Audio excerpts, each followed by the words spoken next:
नमस्कार दोस्तों, श्रावण फार्मेसी में आपका स्वागत है।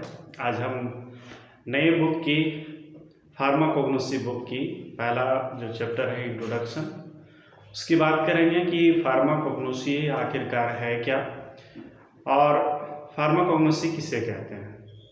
ठीक है, तो फार्माकोग्नोसी का डेफिनेशन होता है कि it is the study of crude drug obtain from plant, mineral and their animal sources of their products।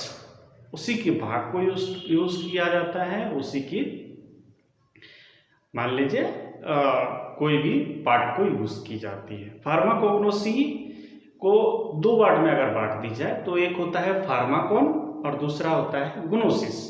फार्माकोन का मतलब होता है ड्रग और ग्नोसिस का मतलब होता है नॉलेज।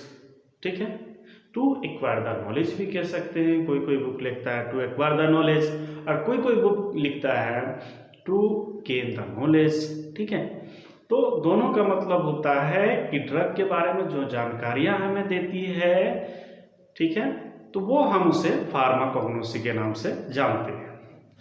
आखिरकार जब फार्माकोग्नोसी आई तो इसमें बताया गया कि इसका स्कोप क्या है, इसकी लक्ष्य क्या है, ये हमें क्या प्रोवाइड करती है। तो इस मैटर में अगर बात करें तो ये कहता है कि to subject that matter of pharmacognosy include in details about crude drug obtain from plant, mineral and animals, ठीक है, ऑफ दिस प्रोडक्ट। जैसे दूसरे बात अगर कहे जाए तो other substance use by doctor pharmaceutics like synthetic structure and surgical dressing. ठीक है, डॉक्टर द्वारा या तो सर्जिकल ड्रेसिंग हो या तो कोई ड्रग्स के बारे में जो यूज़ करते हैं वो डॉक्टर की ज़्यादा यूज़ करते हैं। ठीक है, अब ये ड्रग कहाँ से ऑब्टेन होता है, इसके सोर्सेस क्या हैं। तो सोर्सेस अगर हम प्लांट सोर्स की बात करें तो plant sources is a origin can be obtain from where, जैसे लीफ हो गया, प्लांट का तना हो गया जिसको स्टेम कहते हैं, जड़ हो गया जिसको रूट कहते हैं। तो अगर इंटायर प्लांट अगर किसी में यूज होता है फार्माकोग्नोसी में तो उसको हम इंटायर प्लांट को वो देता है, हमारा एक प्लांट है आर्गोट और दूसरा प्लांट है इफेड्रा। बेस्ट एग्जांपल होता है जो पूरे प्लांट के हर एक पार्ट को यूज़ किया जाता है मेडिसिनल पर्पस में।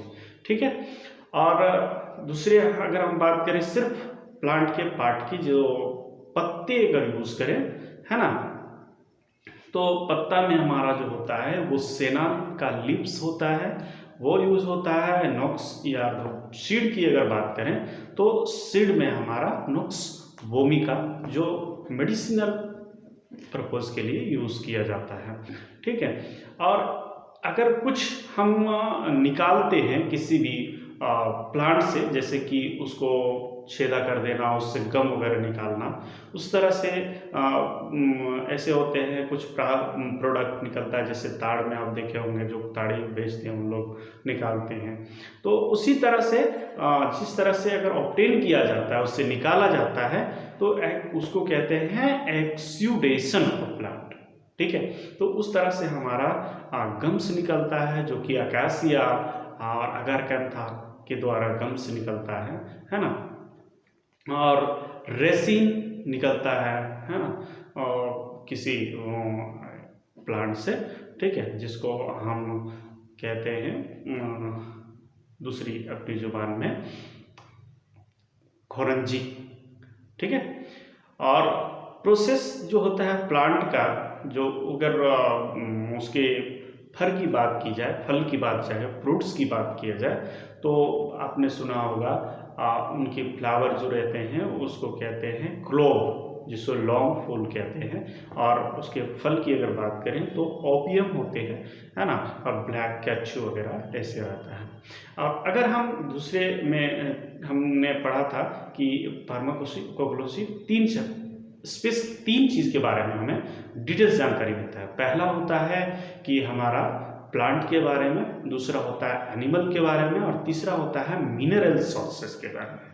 3 चीज़ों के बारे में हमने फार्माकोग्नोसी में डिटेल्स स्टडी करनी होती है। ठीक है, तो प्लांट की मैंने बात कर ली। अब एनिमल की बात करें, जो सोर्सेस होते हैं, एनिमल सोर्सेस से हमें क्या मिलता है। ठीक है, तो इंटायर अगर एनिमल की बात करें, जो अगर किसी एनिमल को हम ले लेते हैं, तो अगर वो इंटायर एनिमल की बात करें तो कैंथराइड्स होते हैं। वो कैंथराइड्स ऐसे एनिमल्स हैं जिसके सारे बॉडी पार्ट्स को मेडिसिनल पर्पस के लिए यूज़ किया जाता है इन लैबोरेटरी एंड फार्मास्यूटिकल्स कंपनी द्वारा।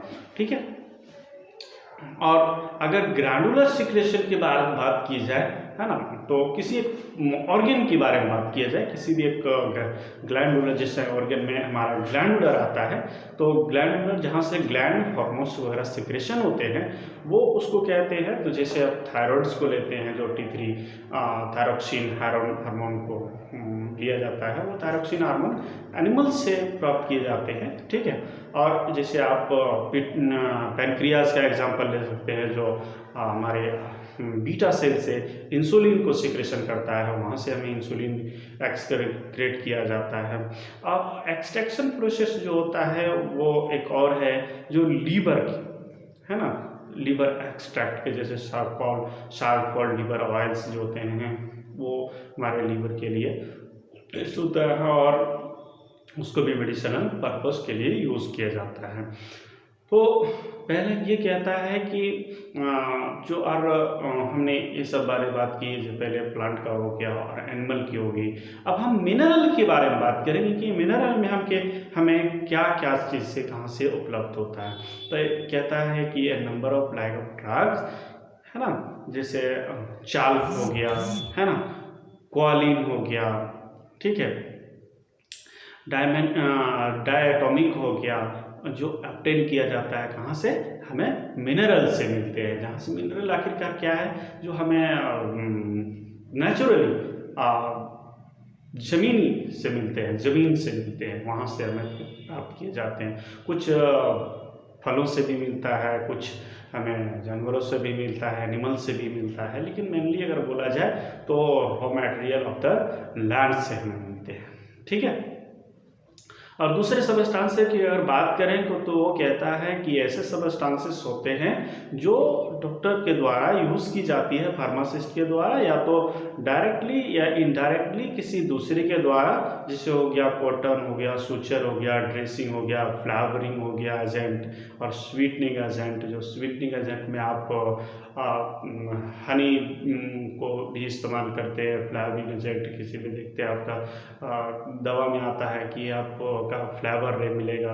आप अगर ORS जूस की बारे में बात करें तो उसमें ज़्यादा करके खास रहता है कि ये मैंगो फ्लेवर है, और ये जो है लेमन फ्लेवर है, ऐसे करके आता है, एप्पल फ्लेवर है, ऐसे करके आता है। सूचर की अगर बात करें तो सूचर आप जानते होंगे कि ये सूचर इस्तेमाल होते हैं जब स्टिच की दी जाती है, जब ऑपरेशन की जाती है, तो ऑपरेशन के समय उसको स्टिच दी जाती है। स्टिच मतलब सिलाई की जाती है जहाँ पे ऑपरेशन होती है वहाँ पे। ठीक है, सिस्टमिक स्टडी क्रूड ड्रग्स के बारे में अगर जानना चाहेंगे तो सिस्टमिक स्टडी में क्रूड ड्रग्स वो बहुत सारे पॉइंट हैं जिसके बारे में हमें जानना पड़ता है। पॉइंट नंबर 1 होती है कि ओरिजिन ऑफ द ड्रग की ओरिजिन कहाँ से हुई, उत्पत्ति कहाँ से हुई। तो ये कहता है including biological and geographical sources, common name and history. ठीक है, जैसे कोई ओरिजिन कहाँ से मिली ड्रग की, तो सबसे पहले बायोलॉजिकल या तो जियोग्राफिकल, यानी अगर जीवों के द्वारा से हमें मिले तो बायोलॉजिकल, और जियोग्राफिकल मतलब होता है जो अगर लैंड द्वारा से अगर हमको मिला तो उसको कहते हैं जियोग्राफिकल। और इन दोनों का कॉमन नेम जाना जाता है कि वहाँ का मदर लैंग्वेज में क्या कहते हैं, लैंड का वहाँ के लोगों क्या कहते हैं, प्लस में उसका क्या कुछ कॉमन नेम दिया जाता है, जो साइंटिस्ट खोज कर रहा है उसकी नाम दिए जाते हैं। ठीक है, और दूसरे टॉपिक की अगर बात करें तो कल्टीवेशन एंड प्रिपरेशन होते हैं। ठीक है। कल्टीवेशन का मतलब होता है किस तरह से उसको उपजाया जाता है, ठीक है, खेती किस तरह से की जाती है और उसका प्रिपरेशन किस तरह से की जाती है। जैसे किसी एक मेथड है या एक कल्टीवेशन एक मेथड है जिसमें कलेक्शन किया जाता है और ड्राइंग किया जाता है। जैसे किसी पत्ते को लिया गया, उसको कलेक्शन किया गया, उसको फिर एक जगह प्रिजर्व किया गया, किया गया, ड्राई करने के बाद में उसको प्रोसेसिंग किया गया, पैकिंग किया गया और फिर जाकर के फर्दर वो प्रोसेसिंग होगा to use the medicinal purpose के लिए, ठीक है। चौथे में हम उसके कैरेक्टर के बारे में जानते हैं कि इसमें क्या कैरेक्टर होता है, फिजिकली कैरेक्टर क्या है, केमिकली कैरेक्टर क्या है, सेंसरी कैरेक्टर क्या है, उसकी सरफेस पे क्या काम करता है, उसके बारे में जानते हैं। चौथे अगर पॉइंट की बात करें, हम पढ़ रहे हैं अभी स्टडी ऑफ क्रूड ड्रग के systemic study of crude drugs में, है ना। उसके चौथे पॉइंट की अगर बात करें तो कंस्टिट्यूएंट का मतलब होता है कि क्या केमिकल्स है उसमें, क्या इंडिग्रेडिएंट है उसमें, है ना, उसके बारे में जानते हैं। वो बताता है, इसको हम कहते हैं study of the active and inner constituent dividing method of the extraction etc। एक डिविजन मेथड होता है जिसके कारण से हमें कंस्टिट्यूएंट में जितने भी प्रोडक्ट हैं हमारे, उसमें कितने केमिकली इनर्ट हैं जो काम नहीं करते हैं और कितने केमिकली एक्टिव है सब्सटेंस, उसको कंस्टिट्यूएंट के द्वारा से हमें डिविजन रूल्स के द्वारा हम उस एक्सट्रैक्ट करते हैं, मेडिसिनल पर्पस को जानते हैं, ठीक है।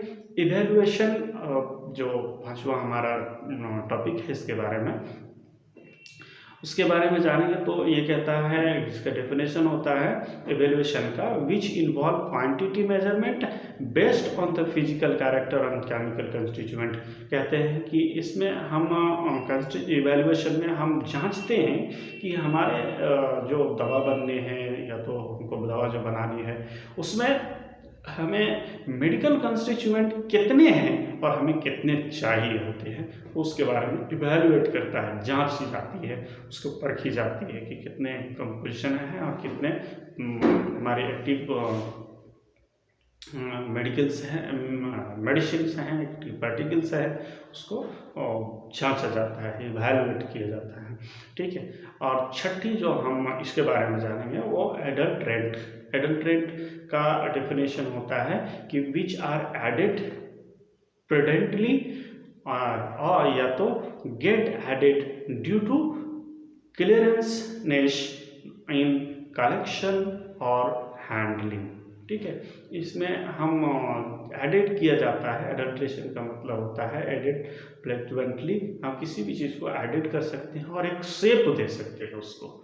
जैसे दवा बनाई जाती है, कुछ केमिकल कंस्टिट्यूएंट कम होती है लेकिन उसमें कुछ जैसे एक्सिपिएंट्स के तरह में भी काम करते हैं, लेकिन वो एक इनर्ट केमिकल सब्सटेंस होते हैं, वो काम नहीं करते हैं, ठीक है। अब हमें जानना है कि हिस्ट्री कैसे आई फार्माकोग्नोसी, है ना, हिस्ट्री क्या है। तो प्रिमिटिव एज में ट्रीटमेंट में पहले क्या होता था कि किसी को अगर पैखाना हो रहा है या तो फिर किसी को दस्त हो रहा है, किसी को होता है, किसी को पैखाना हो ही नहीं रहा है, ठीक है, उसके लिए पहले यूज़ होता था दवाइयाँ की। सबसे पहले जान लेता था कि कुछ ऐसे दवाइयाँ होते थे कि वो क्या करता था, डायरिया करवाता था, उसको उन लोग जो है सो यूज़ करते थे कॉन्स्टिपेशन में। और कुछ ऐसे दवाएँ हैं जो मतलब कि क्या करता था,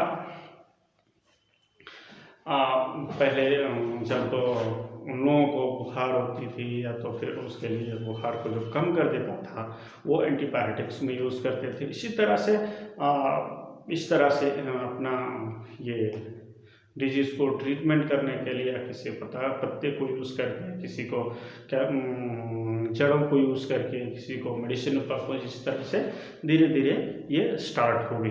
ये कहता है क्रिश्चियन एरा में बहुत तरह से आए, प्री क्रिश्चियन एरा का एक ऐसा ज़माना था जिसमें से लोग उसमें भी चाइनीज मेडिसिन के बारे में सीखे।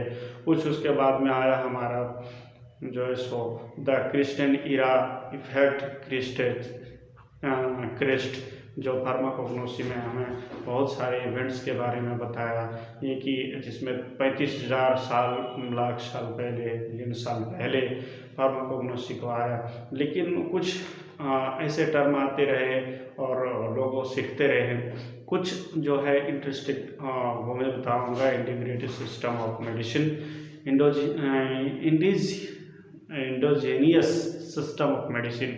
कब लोगों को लगने लगा कि नहीं, आप मेडिसिन जो है सो आप एक वजूद में आने लगा, तो वो वजूद में लाने के लिए पहला हमारा मेडिकल भारत में अगर बात की जाए तो पहला सिस्टम हमारा आया जो ट्रेडिशनल जो है पारंपरिक रूप से मेडिसिन का अगर आया, जो शुरुआत हुई ट्रेडिशनल में, तो वो हमारा था आयुर्वेद की। और आयुर्वेदा इसीलिए हम लोग कहते हैं कि आज हम कहते हैं कि हम अपनी दवाइयों को अपनाएंगे, आयुर्वेदा को अपनाएंगे और घरेलू नुस्खों को अपनाएंगे। ये हमारा पहले से ही हमारे इंडिया का प्रचलन रहा और इस प्रचलन में आयुर्वेदा हमारे 200 डिजायर्ड ड्रग के बारे में 50 ग्रुप्स के द्वारा भी बताया गया।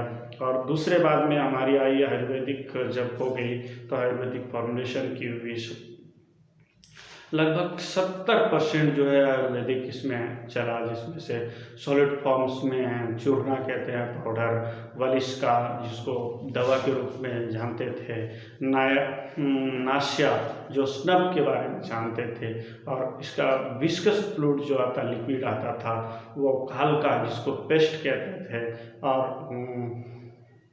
यगुनवा जिसको चेउल कहते थे, और इसका जो एक्वस में ये था, जो पानी लिक्विड की तरह जो था, है ना, तो उसको कषाया जो एक्सट्रैक्ट, किसी का कषाय का एक्सट्रैक्ट से प्राप्त किया जाता था।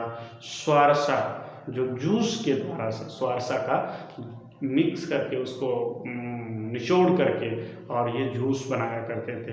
और अगर ऑयली लिक्विड्स में अगर बात जब बोला जाए तो वो लोग पहले में आयुर्वेदिक के ज़माने में, आयुर्वेदिक अभी भी बहुत डॉक्टर ऐसे जो आयुर्वेदिक के डॉक्टर हैं वो प्रिस्क्राइब भी करते हैं, देते भी हैं, दवा इसके बनाए भी जाते हैं। जैसे ताला, वो मेडिकेटेड ऑयल्स होते हैं, और मांथा जो इमल्सन होते हैं, दो मांथा का मतलब होता है इमल्शन में 2 कंपाउंड हाइड्रोजिनस या होमोजिनस कंपाउंड रहते हैं जो मिलाया जाता है और उसको मांथा इमल्शन बनाया जाता है।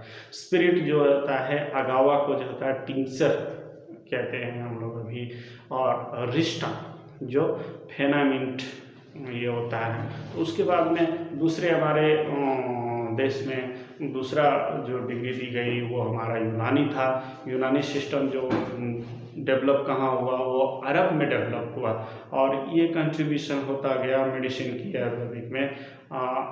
अरब फिजिशियन ने, जिस रियाज नाम था, 1925 में उन्होंने दिया था, और अवेसेना जो 1980 में दिया था, और इंडिया का जो मुस्लिम था उन्होंने हमें यहाँ दिया।